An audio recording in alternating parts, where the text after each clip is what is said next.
আপনাদের সবার রিকোয়েস্ট, আমার চ্যানেলটা নতুন, শেয়ার করবেন, সাবস্ক্রাইব করবেন, ঠিক আছে?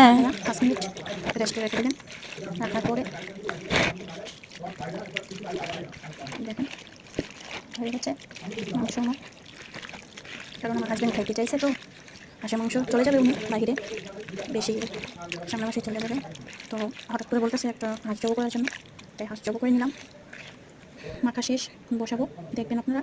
ওকে, এখানে আমি তেল দিয়ে দিছি, এর মধ্যে দিয়ে দেবো পেঁয়াজ কুচি, এরপরে দিয়ে দেবো আমি তেজপাতা, এলাচ, কারণ এগুলো দিলে একটু ফ্লেভারটা ভালো আসে, বুঝছেন।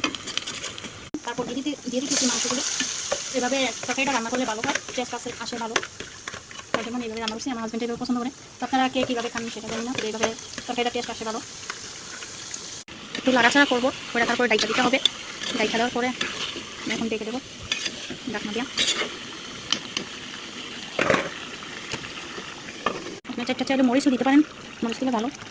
আমাদের যে গুঁড়া মরিচগুলো এটা একটু কম ঝাল, আমি ঝালটা একটু বেশি পছন্দ করি। আপনারা যদি কম ঝাল খান ওকে, তারপরে একটু মরিচ, কাঁচামরিচ দিয়ে দেবেন, ভালো, ঠিক আছে। একটু নেড়ে চেড়ে দেবো। আমার মাংস প্রায় হয়ে গেছে, ঠিক আছে।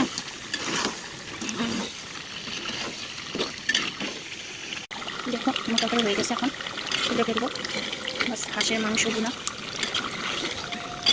ঠিক আছে।